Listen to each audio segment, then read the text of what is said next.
welcome to the 2020 Michigan Works Annual Conference. Please give a virtual warm welcome to Chris Rishko.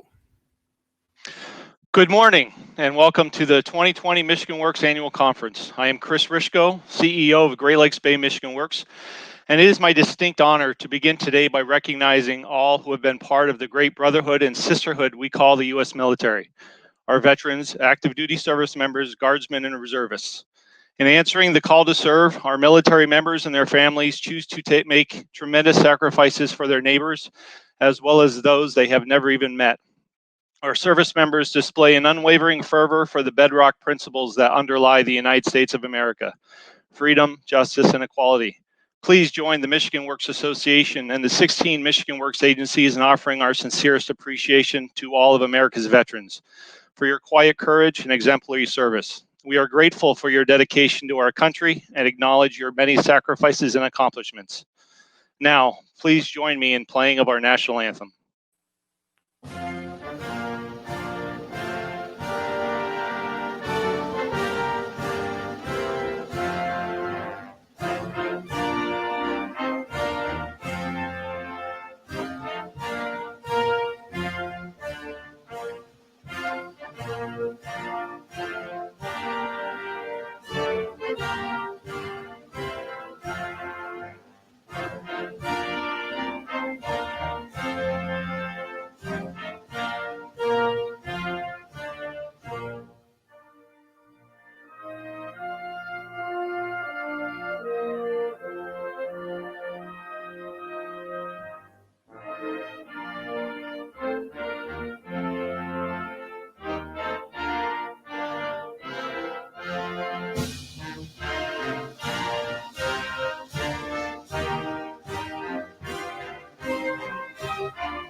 Good morning.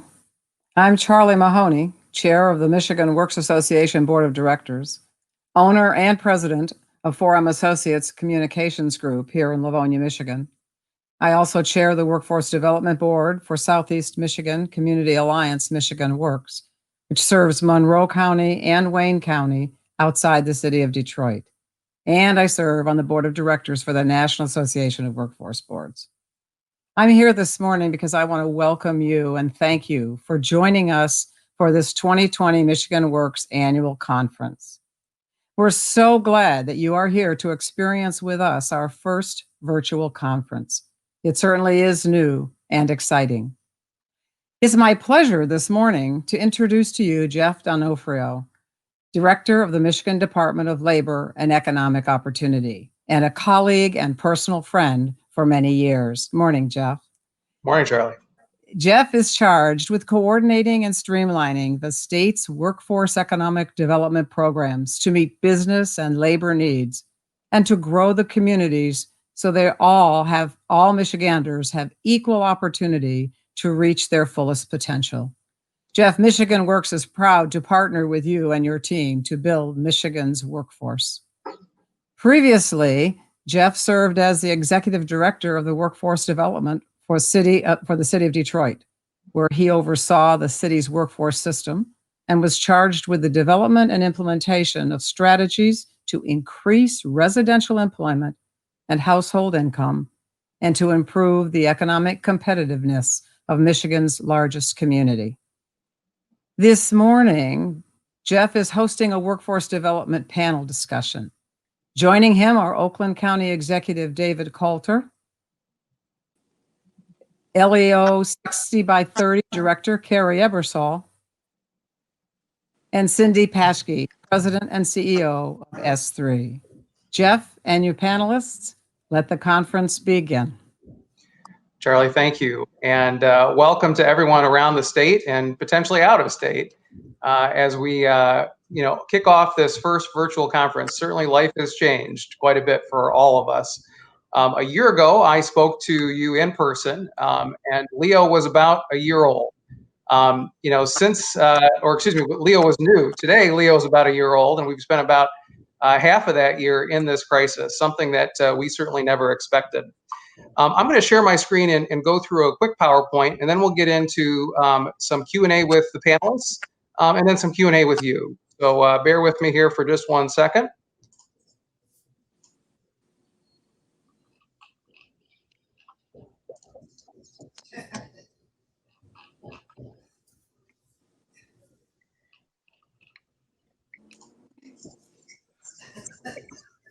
While we are doing this, though, I'll just say a couple of things. I'm very, very happy to have the panel that we have here today. They're really distinguished members of the Michigan community. I'm particularly happy to have both Dave Coulter, who is the the third county executive from Oakland County, the first, I think, who has ever led during a pandemic, potentially global pandemic, right? Kerry Ebersole, who is coming off of leading the census here in the state of Michigan, and has done just a fantastic job of making sure that we are one of the top states in terms of overall census count, and which is absolutely wonderful. And then Cindy Pasky, who, if you don't know Cindy Pasky, she's just one of the best people, I think, in the state of Michigan, one of the most visionary leaders within the business community. She's co-chair of the workforce board in the city of Detroit, but she's also been named chair of the workforce board for the state of Michigan. So a new position for her there. We're excited to have her with us. Let's see. So it looks like for some reason my application windows are not coming in. So I'm going to try to do this one more time. Bear with us again with this wonderful virtual way that we're all doing things.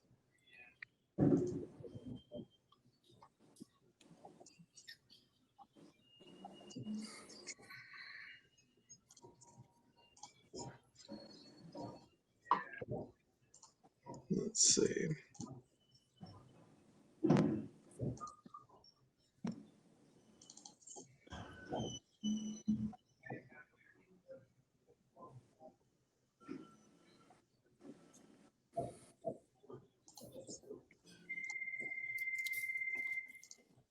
All right, here we go.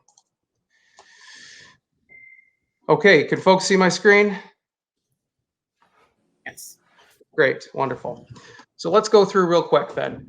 So today I want to talk to you just about some of the things that we've seen in terms of the COVID crisis, what it has meant for the state, and then where we're going from here. I think there's a lot of question about how long COVID will last, how it will impact our daily lives, and also the economic fortunes of Michigan. So before COVID, of course, we talked to you about some of the challenges and headwinds that we were facing. We had by a lot of measures, a pretty good economic recovery from the Great Recession. But there were still a lot of things that were facing us in terms of headwinds. We know we had acute talent shortages, a shrinking workforce potentially, and a shrinking population overall in the state of Michigan. Stalling economic mobility, that ALICE rate was climbing, even though poverty was going down. The folks who were working but still could not make enough to cover household expenses, that was growing. We had poor sector diversity. So we are still a very exposed state to recession, and I think you're seeing that right now. I think we were second only to Indiana in the country. We had a leaking entrepreneurial funnel, and so the research and development, the patents, the work that's been being done at our universities wasn't necessarily translating into economic activity. And then again, we had a short supply of that low income and workforce housing that really stymies many communities, particularly rural communities, in growing. So during COVID-19, this is a generational economic crisis. And the story of this crisis has been a couple of things.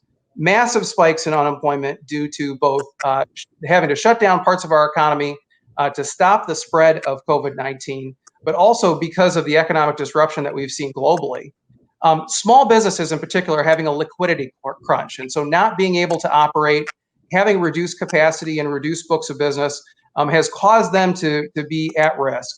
And then, there's a significant amount of individuals, right, who are hurting in so many ways that we have to make sure that we had gotten a whole bunch of benefits and emergency relief to.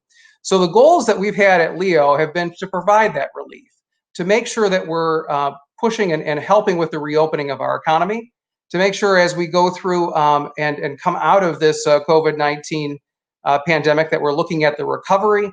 And then ultimately, we're doing the same thing we talked to you about a year ago, which is transforming Michigan's economy, bending the curve upward so that we all prosper together. So let's talk about relief first. What you see here is, I think, what we all know, right? That this was an unprecedented event in terms of unemployment.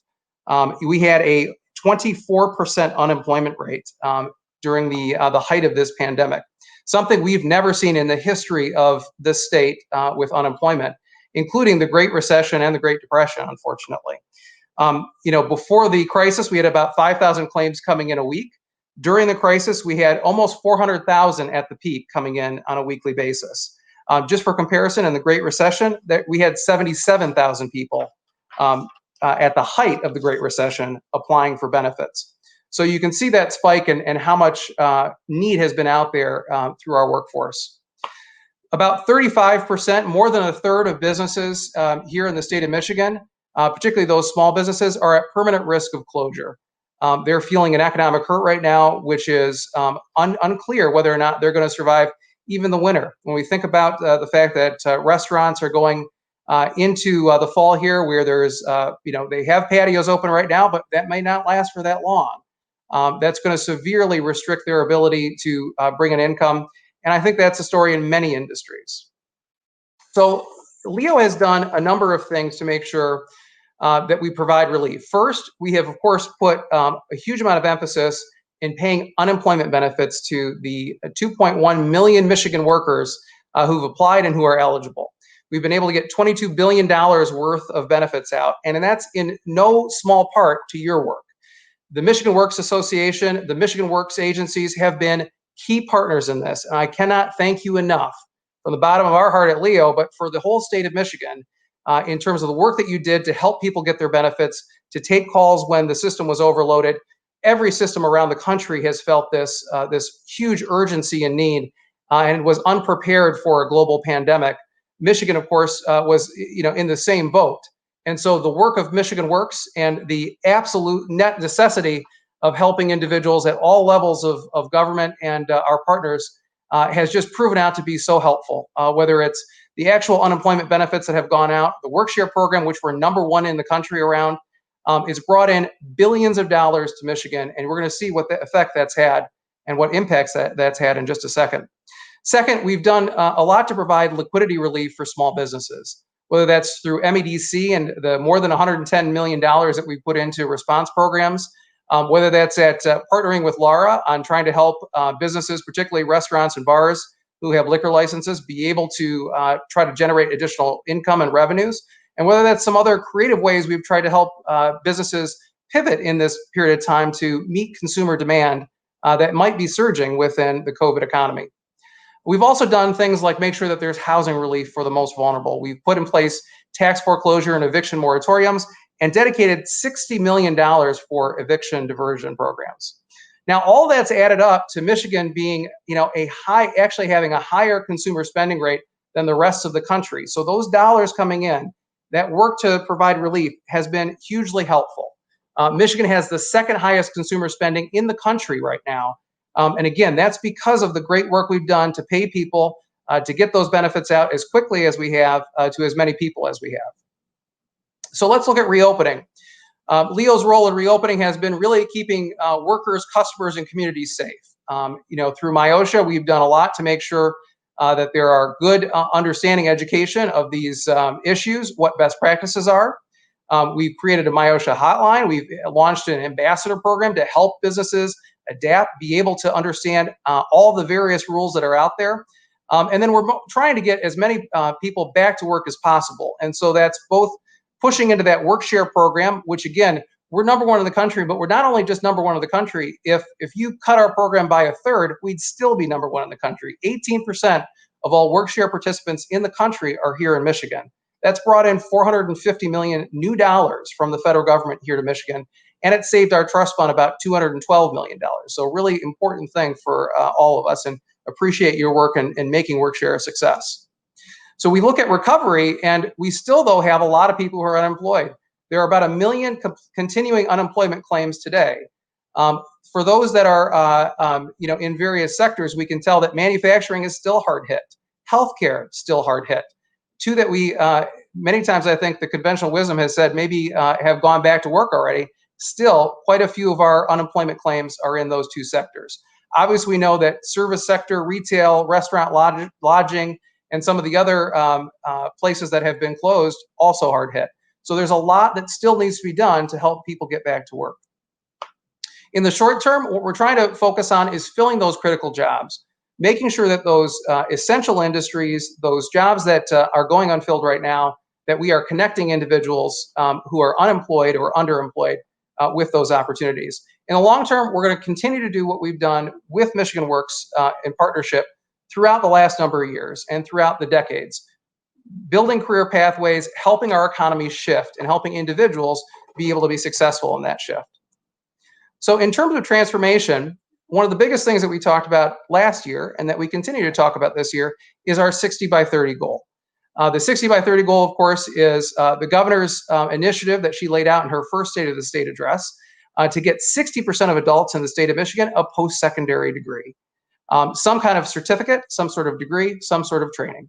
That could be an apprenticeship program. That could be an associate's degree. It could be a bachelor's degree or a high-quality certificate at a community college. This is really important for three reasons, right? We need to close that skills gap. We need to help build the pipeline of really well-qualified individuals to employers here, but also employers that we're trying to attract from elsewhere to grow in Michigan. We have to increase opportunity for Michiganders. We know that education and income are linked, and we're going to talk about that in a second. And then we need to make Michigan a more competitive state. So if you look at where we are compared to the rest of the country, compared to the rest of the world, if we aren't implementing programs around 60 by 30, Michigan is going to trail. Michigan is going to see its prosperity decline. And if you look at that, income and education, of course, we know are very highly correlated. That did not used to be the case here in Michigan. Because we had such high-paying manufacturing jobs and many jobs that didn't require more than a high school education, we actually outpaced the rest of the country for income, and that we were a little bit lower on post-secondary education, but since the correction of the Great Recession, that has changed. Those jobs no longer exist at the same level and with the same amount of income that they previously did. So you can see that basically just as we were coming out of the Great Recession, our income fell from 19th to 40th in terms of other states. Right now in 2019, it's very highly correlated to where we sit with education. So we know that if we continue to increase education, if we make sure that education and those skills trainings are linked to in-demand jobs, we can increase the income and prosperity of Michiganders. And again, that's apparent in how much the difference between people who are unemployed and also who are earning various incomes with a correlation to education. So clearly, if you have a bachelor's degree, you're earning a heck of a lot more than those who have only a high school diploma or less than a high school diploma. If you have an associate's degree, the same is the case. If you have a higher education, you're much less likely to be unemployed and exposed to automation. And when we look at the rest of the country, importantly, Michigan used to be a place for opportunity that people traveled to, right? Certainly my family came to Michigan from Europe and other places. They came to Michigan from the South because there was opportunity here. The South now is actually surpassing Michigan in terms of its education, in terms of its opportunity.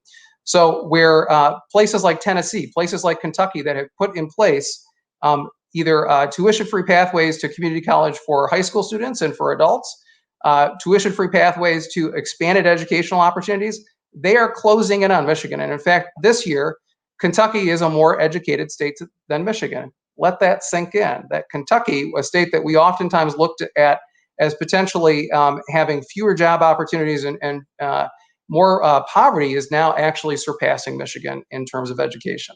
Tennessee, going to be right on our heels pretty soon. So how do we get back? How do we make sure that we are positioning ourselves, bend the curve upward for Michigan, and make sure that we're a more competitive state? To get to the 60 by 30 initiative, we need to pull a lot of levers at the same time. We have to do things like focus on post-secondary enrollment. We're going to talk about Future for Frontliners in just a second. That was announced this last week by the governor. It was kicked off, as in terms of the application process. This is for those individuals who, of course, they put their lives at risk by going out and being essential workers, going outside their home during the height of the COVID pandemic. And so it's really important that we both reward them, but then we give them additional opportunities to be successful. It's Going Pro and the Going Pro Talent Fund. It's the Reconnect program, Skills to Work and My Opportunity. And it's the work you do every day for high school, for those who need a high school diploma and those who need some sort of post-secondary credential.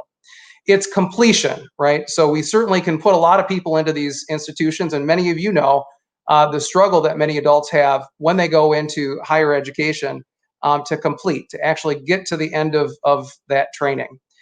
We need to make sure there are more apprenticeship pathways, because that is such a critical piece of our economy and the talent gap right now. Those skilled trades jobs are in such demand, and if we don't have them, we're going to lose out in our economy. And then we also need to look at net migration. So, both immigration from other countries, immigration and migration from other states. We need to make sure that we're bringing people into Michigan to both help our economy grow, but also help our state's population grow. So the Future for Frontliners program, which we announced last week, has had a huge outpouring of, I think, success and interest. Again, this is for essential infrastructure workers, those who don't have a high school diploma or don't have an associate's degree or higher yet. It's those individuals who really were on the front lines in grocery stores, in hospitals. They may not have been clinicians or doing a clinical work. They may have been cleaning a hospital room. They may have been doing something that kept that hospital operating. There are folks who kept electricity and water flowing. There are folks who did any number of various pieces of work that were outside the household during, again, the height of the pandemic. Typically, if they don't have a associate's degree or higher, they're more exposed to recession, displacement by automation. They have lower pay. And again, this is all at the same time while there are thousands and thousands of good paying jobs going unfilled. If we could just bridge that skills gap, we could help them get to a better life and help Michigan move forward. So this is a tuition-free pathway to a community college or an adult education provider for a high school diploma plus a certificate. There are about 625,000 Michiganders who could qualify for this program, and we've heard from a lot of them. The interest has well exceeded our expectations so far. For those who are looking for more information about Future for Frontliners, please go to michigan.gov/frontliners. Again, michigan.gov/frontliners. Applications are live now and will be live until December 31st. Folks have to enroll in classes in 2021. And again, those are, if they're looking for a high quality certificate or a community college degree, like an associate's degree, or to eventually transfer on to a four-year institution, they could register at any community college in the state of Michigan. For high school completion, they'll be going through the adult training providers that you all are very familiar with. So we'll move on to our panel discussion now. And again, I want to make sure I introduce and remind you of who our panel is. It's Kerry Ebersole, the 60 by 30 Director and Senior Advisor of LEO, Dave Coulter, Oakland County Executive, Cindy Pasky, the CEO of Strategic Staffing Solutions, Chair of the Michigan Workforce Development Board, and Co-Chair of the Detroit Workforce Development Board. To our panelists, thank you very much again for joining us today. And I'll start off with our illustrious Kerry Ebersole, who has done yeoman's work with making sure that she has run a campaign to make sure that there is a complete count here in Michigan. And Kerry, where are we at first in that complete count? And then can you tell us about the 60 by 30 initiative, and where do you think it's going? What do you think is the most pressing piece of why we're putting 60 by 30 in place, and how this Future for Frontliners program fits in? Thank you, Jeff. Good morning, everyone. And again, this virtual format always has some challenges, but very excited to be a part of this conversation. So the census, I've developed a passion for the census over the last year. We're right now ranked 5th in the nation for our self-response rate. With closing in at our goal of 71.7% of self-response. Now, that doesn't include also the folks that have been enumerated door to door. We have this amazing state complete count committee, which I think I may reference a couple of times, because our winning in this is about partnership. It's the business community, it's the nonprofit community, it's local leadership, all participating and coming together with a focus around the census. So there are some areas we're still working on, but enough about the census. Let's talk about 60 by 30, because this is key to our recovery and transformation. And I got to tell you, I've been told, and I would agree, I'm a competitive person by nature. And hearing the Bluegrass State, now it's a beautiful state, but that they are now ahead of us as it relates to attainment is just, it cannot stand. So our focus, laser focus, is going to be on getting Michigan in a competitive stance. This is about our prosperity as a state. This is about really focusing on creating those pathways and opportunities for folks to get the training that they need and get placed in in-demand jobs. So I am very excited to be a part of this work. This is just my second week here in this position, but just over the moon as it relates to the opportunity, despite the challenges we are facing today. So competitive position. Kentucky will not be in front of us. Good. All right. I love it. You're Employee of the Month already, Kerry.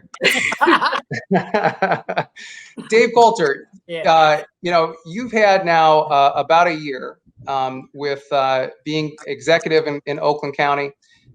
You've rode, I think, a very interesting time in our state's history and Oakland County's history.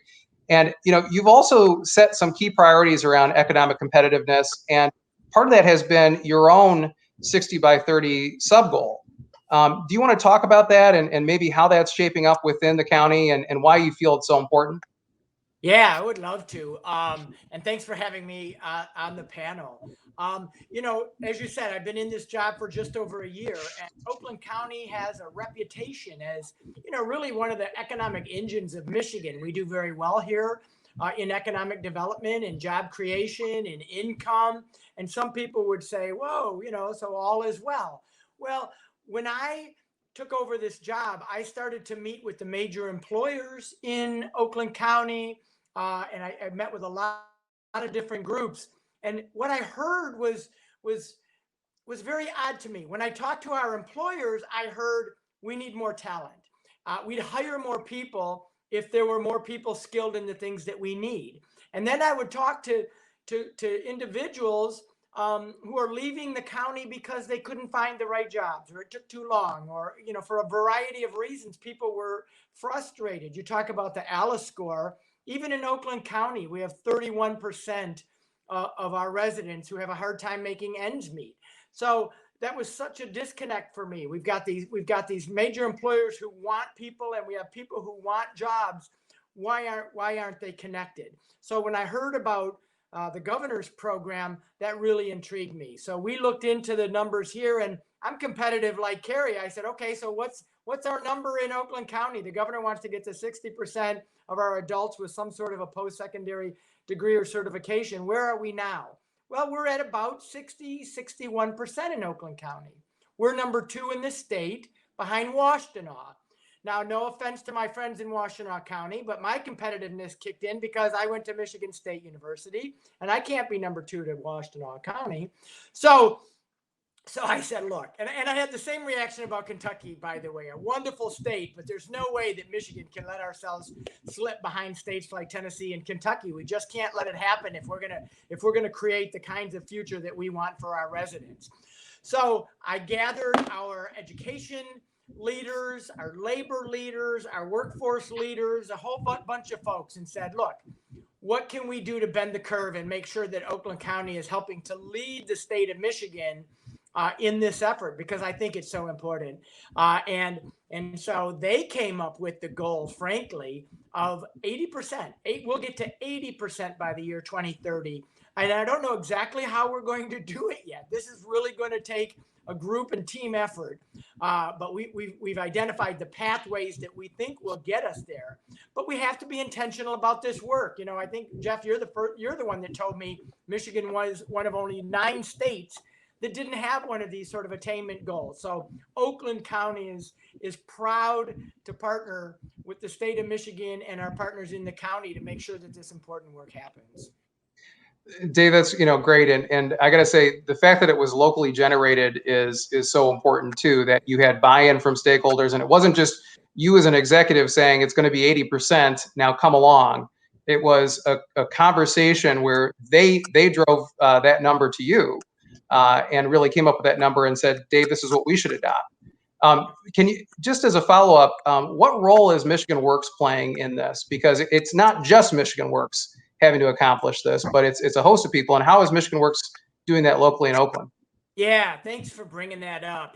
Jennifer Luanne is heads up workforce for Oakland County and our Michigan Works offices.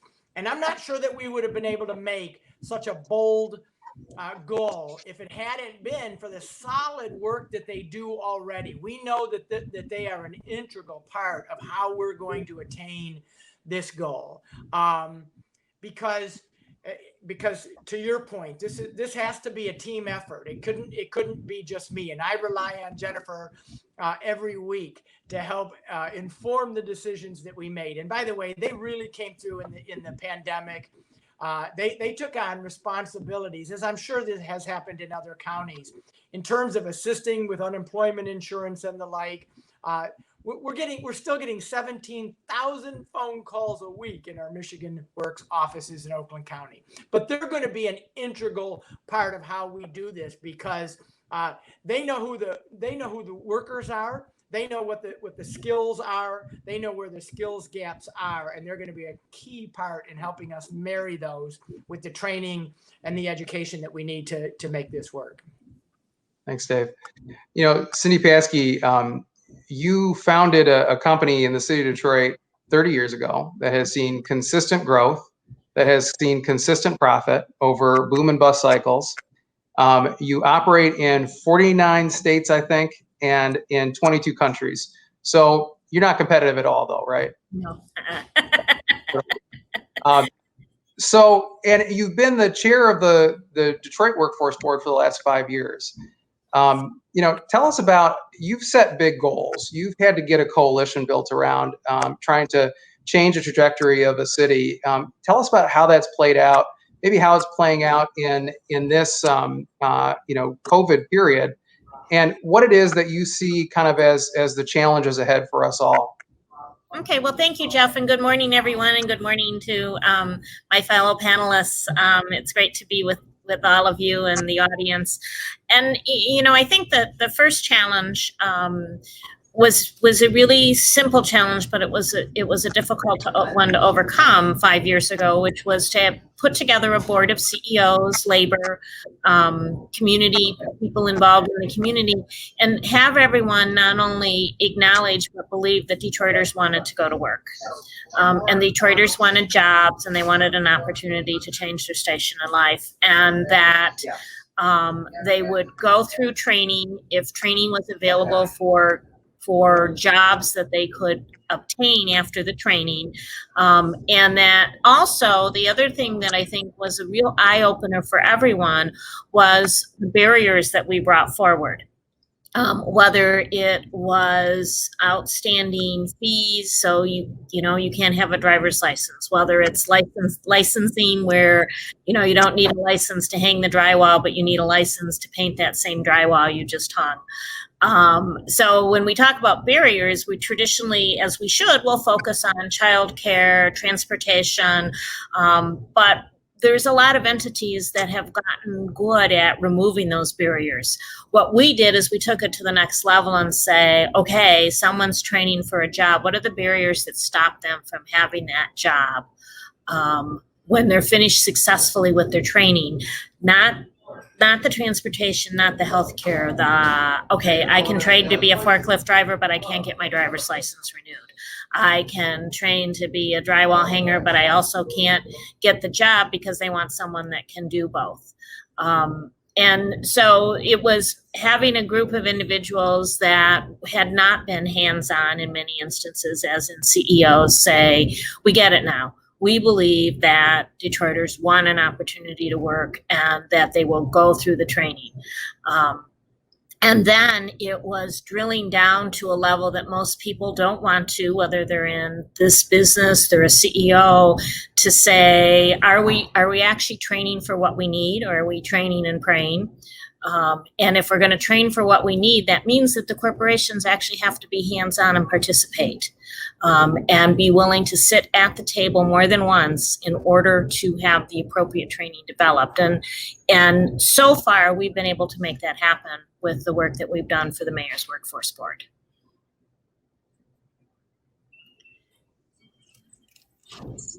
Cindy, it's been great to see, the progress that you've made. And, I think I was talking to Dave Meter, your co-chair, about how you're handling this pandemic too. And while you set big goals, you're not shying away from those goals, even though there's challenges in this pandemic. Do you want to talk a little bit about that? Yeah, we didn't change the goals. We didn't reduce the goals. No one can say when we will shift out of the particular mode that we're in. No one can say how long it'll last. In the S3 world, post-pandemic is banned from our vocabulary. New normal is banned from our vocabulary. What we do is every single day we say, this is where we're at right now, and how do we get our job done? How do we serve our customers, consultants, and communities? And so Dave and I very quickly worked with Nicole and the team and our board to say, we're not going to pause anything. We're not going to reduce our goals. We're going to recognize that we have some additional barriers or challenges. So how do we figure out a way to remove them? What do we need to do to get this done? And I think that Nicole and the team, and with support from the Workforce Board and support from the Mayor's Office, I think we did just that. We never stopped. We had successful virtual classes that were completed. We used our Salesforce tool to make sure that we kept up and in touch with everyone that was interested in employment, where they are with their process. We talked to our training providers to make sure that they could remove the barriers to train virtually. But we didn't say we're going to just pause until post-pandemic, or we didn't say this is going to be our new normal. All we said is right now at this moment in time, this is where we're at. How do we remove the barriers to keep getting Detroiters trained, to get them in jobs, to continue to have employers engaged? And we'll do that every single day going forward. Yeah, I think that's exactly how we're approaching it here in the state too, right? It doesn't change where our destination, where we want to go. Right. It just changes the place that we're in today and maybe the tactics that we use. Right. When we look at programs like 60 by 30 or initiatives like 60 by 30 and programs like Future for Frontliners, how do we guarantee that there's not a train and pray? I mean, you talked about that. What is the way that you all have been able to do that in Detroit, and what would you suggest coming from the business community? Well, thank you for that question. You have to have the business community at the table in a meaningful way. It has to start with the right C-level person, and they have to have ownership in saying, if we're going to participate in this process, we're going to provide the information that's needed, and we're also going to be willing to say if it isn't working, if it isn't what we want. So, there's a lot of training available. There's a lot of entities that have provided that service for a long time. They're appropriately funded. In some instances, perhaps they're the favored choice. But all of that has to be put aside, and you have to say, okay, if this particular corporation needs these skill sets, they have to come to the table. They have to have the appropriate people, whether it's their IT director, it's their engineering director. In nursing, it could be their clinical VP, to say, here's the skills that we really need. And then the entities that go out to procure the training have to be willing to say, you know what? You really can't do this. So we can help you partner with someone so that you learn how to do it. In some instances, we may bring someone new to the table, but it's a true request for proposal process. And in some instances, the usual suspects won't be there. And you have to have the leadership and the backbone to say that might be what we need to do right now. We're not going to do this just for the sake of checking the boxes. Yeah. So you don't want to make sure that it's just you're trying to check the box that you spent your money, you spent it within the rules, and that's success. It's really something above that, right? Right. And I think, that if I may, the last thing I think is also that you start to whoever's doing the training, you change and raise their level of accountability, and what they report on and how they report on. So we have entities now in Detroit that will tell us how many of the individuals not just completed the class, but how many of them were placed, and then how many of them were still in that job after the 91st day. And we have a couple that are now sophisticated enough working with the employers that we can also say, and these are the ones that were promoted within that job. That's a very different view, but it's a very important view on the process. Yeah, and I think, critically here, right, you need a decision maker within business. So it's got to be that C-suite, like you said, rather than just someone who comes to a meeting and shows up. It's got to be someone who actually can move their company and understand their needs. And it also can't be altruism, right? No, it can't just be, I'm here at the table, I get to put something on, the resume or on the website that we participate in a workforce board or something like that. It's you really need to solve a talent gap. That's right. So, Dave, when you're looking at how you increase economic opportunity for your residents in Oakland County, how are you working with the business community? Like what techniques have you done? I mean, you had I think a business council in Ferndale that you created when you were mayor there. Can you talk a little bit about like what is the way that you see Michigan Works and others connecting with business, using elected officials like yourself maybe to help with that? Oh, you're on mute, Dave. Real opportunity. There we go. Oh, Okay. there we go. I think elected officials have a real opportunity to be that convener.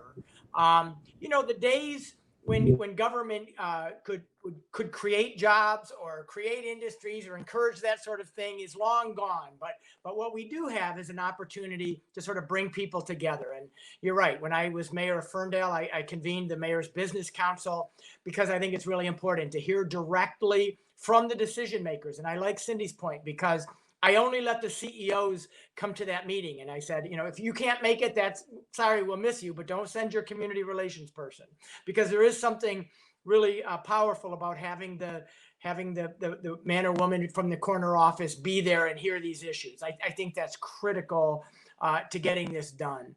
But it's interesting that you bring up Ferndale, because in a town like Ferndale's a very liberal, progressive city, very innovative in a lot of ways. And a lot of people looked at me like, why is he spending so much time with the quote unquote business community, this business friendly mayor in a town that's, very progressive, right?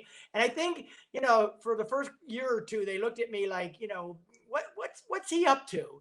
But what they eventually understood, and I think they realized was,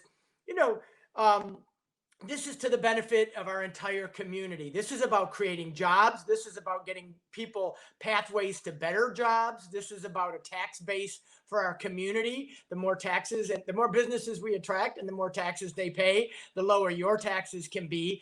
And that the business community is not separate from the quality of life in the overall community. And I think there were some people that took a little while to sort of really trust me on that. But when they came to see that our industrial area, which had a 25% vacancy when I became mayor, and it now, is 100% full, they came to see the value of that. Not the value to the business per se, because that's not what they're interested in, but to the value to them. Because I do want to point out that I also look at this through a real equity lens. I am concerned by the growing income disparity in this country, in our state, and it's only growing larger. And so when I think about strategies to help reduce those income disparities, we have to increase wages in this country. But the best way to do that is by increasing the skills that we give our workers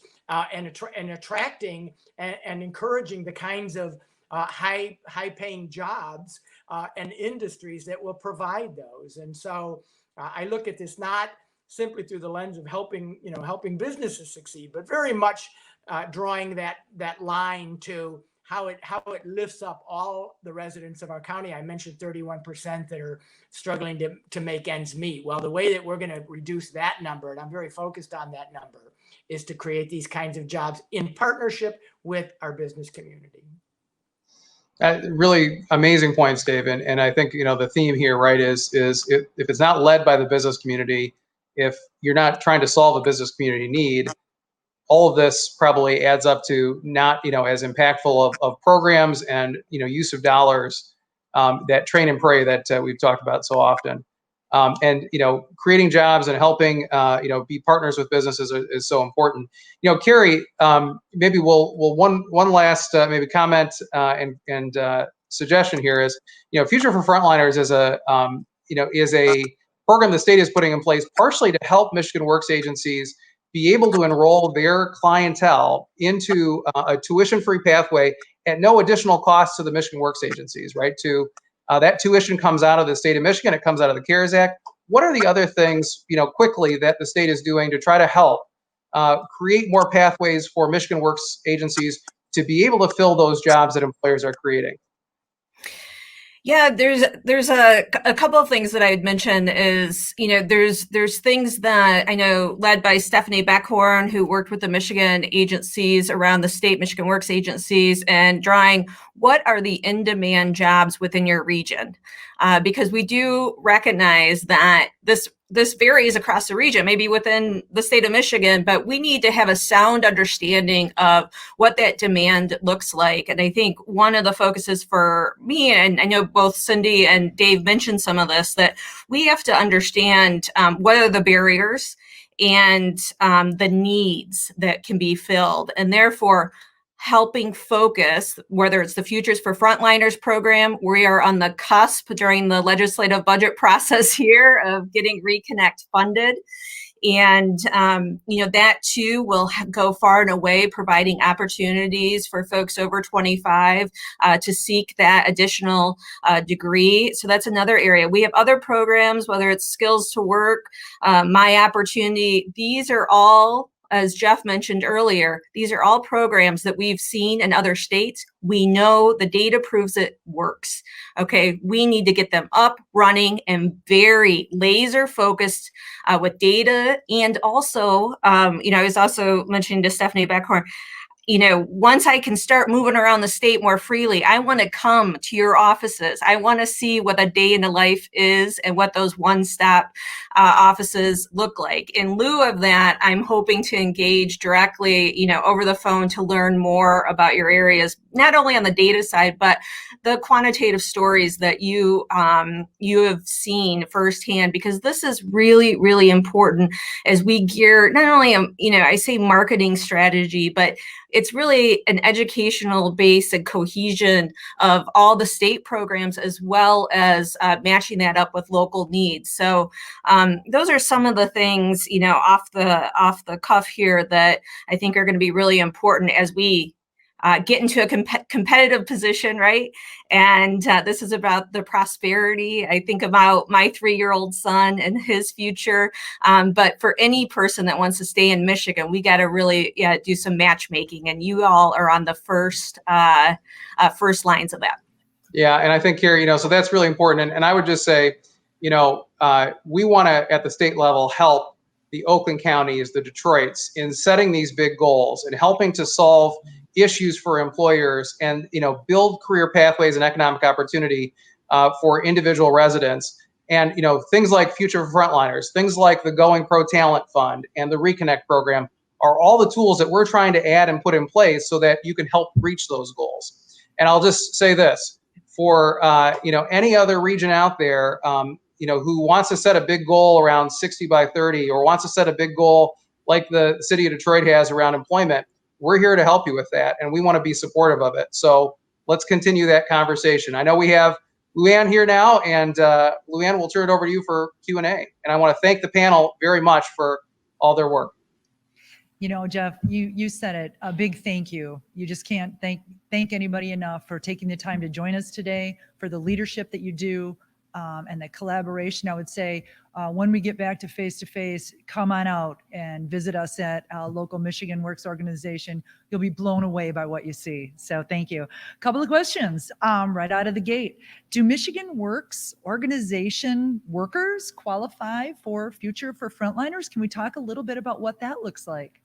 So great question. We had the same question from those who are working for us here in Leo for UIA and a number of different places. The qualifications for someone for Future for Frontliners is they had to be working during that first quarter or second quarter of 2020. They had to have been working outside of the home. So we had to have asked them to go to the front lines, essentially, of this pandemic. So if they went into an office, if they served customers during that time, and they were fully employed either part-time or full-time during that time, they would be eligible. If not, and they don't have a degree, associate's degree or higher, they would still be eligible for the Reconnect program.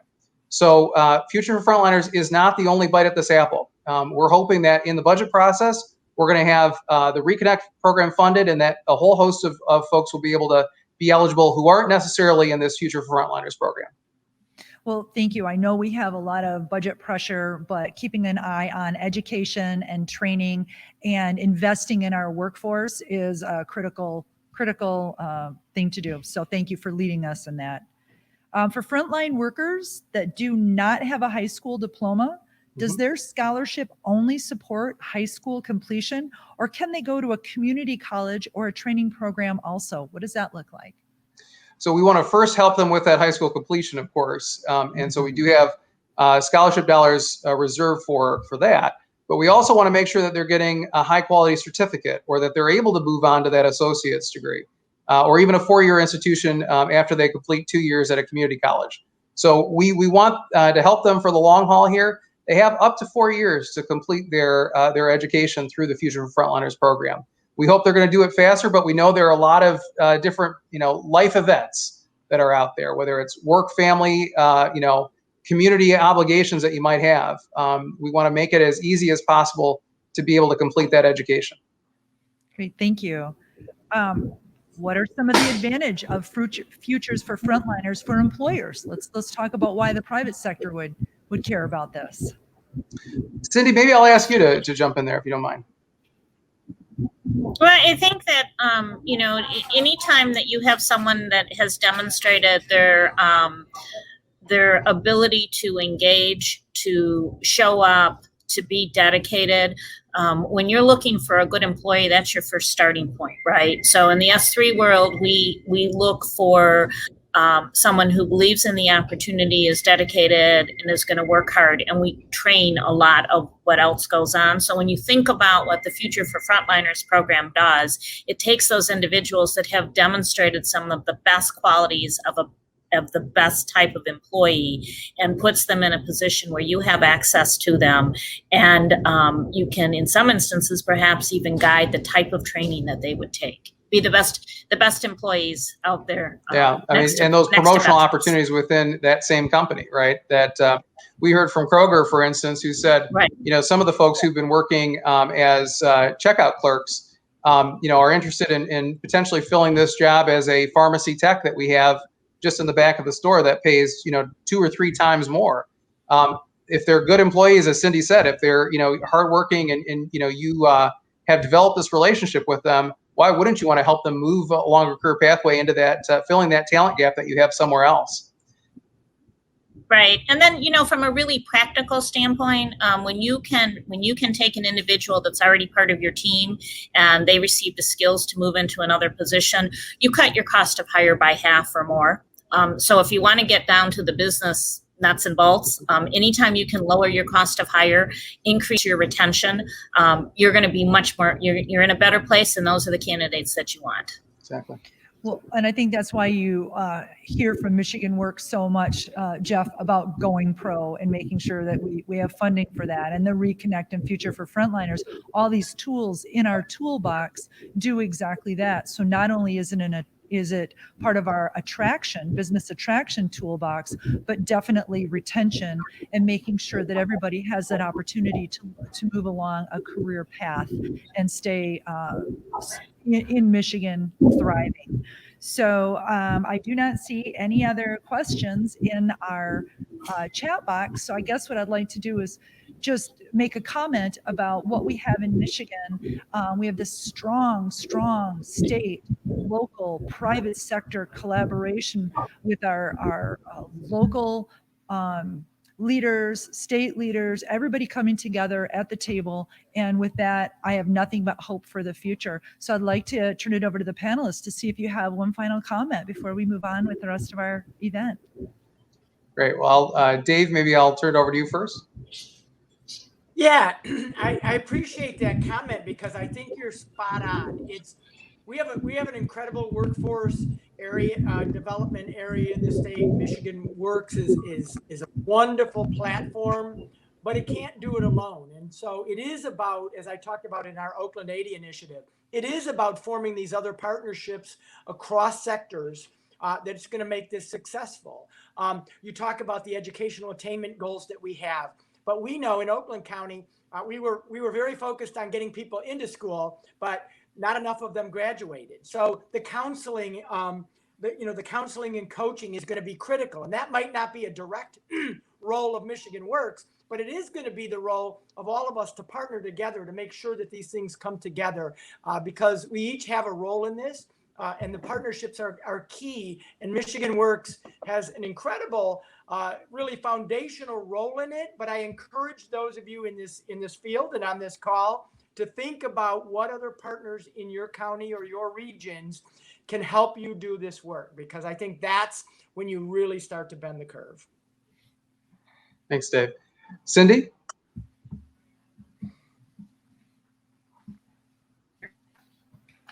There we go. Thank you, Jeff.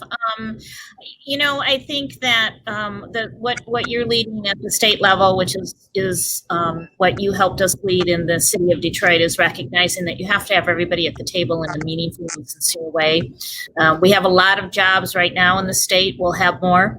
And we have a lot of individuals that want those jobs, and there has to continue to be recognition that perhaps it needs to be new players that come to the table, revised players, and to be very direct and honest about removing the barriers, because people want to work. They want to improve their station in life. In many instances, they don't want to leave our state. And so, another call out to Lansing, it's like we need programs like Reconnect funded. This should be about the people in the state of Michigan, not a particular party or process. Yeah, well said. Kerry, you want to end us out? I would say simply, it's a team sport. Together, we're going to be successful and do amazing work. And I look forward to working with you all. Thank you. All right, Luanne, thank you. Thank you so much. Let's look forward to another couple of days of a really awesome event, and then closing out the rest of the year and into 2021. I think the future is bright.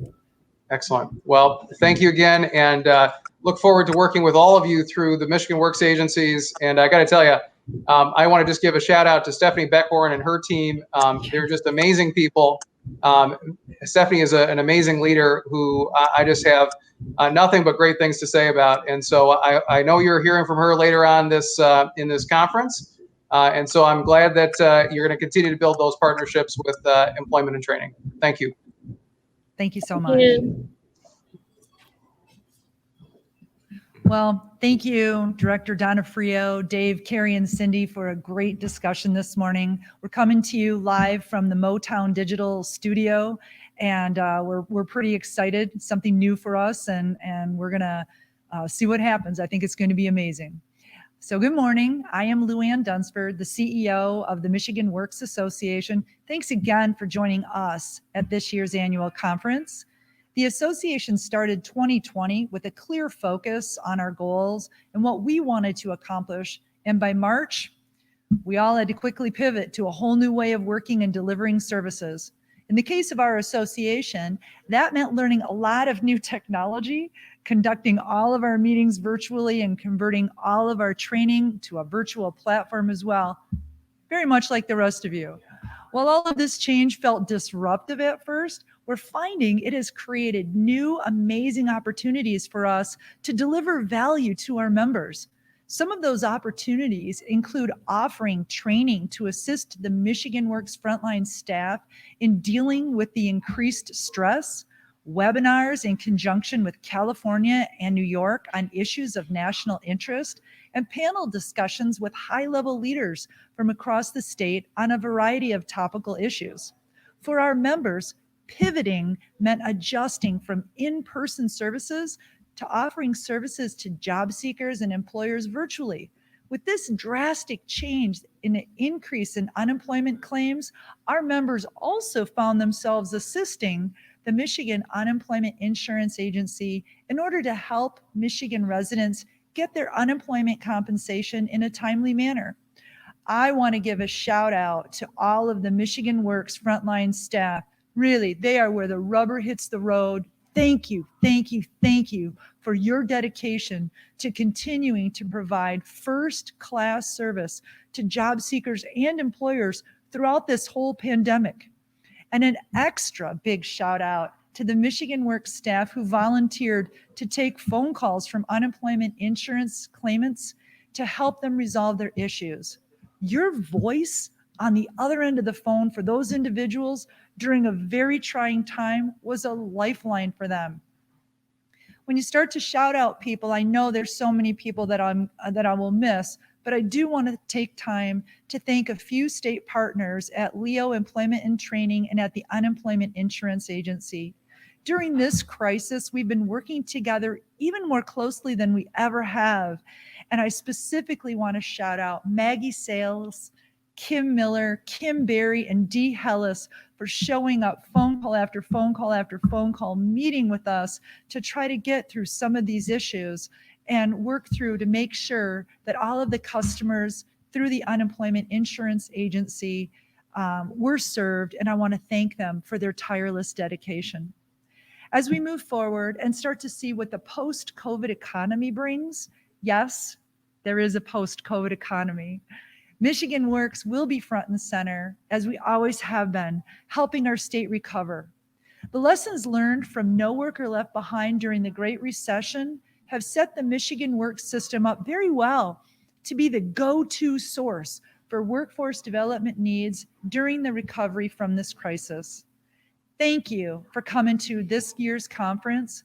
It will be a different experience than past conferences. I'm going to miss the hallway conversations, the energy of having 600 people in a room, but we have a lot of great content for you. And we were able to pull together some things that we might not have been able to do if we were in person.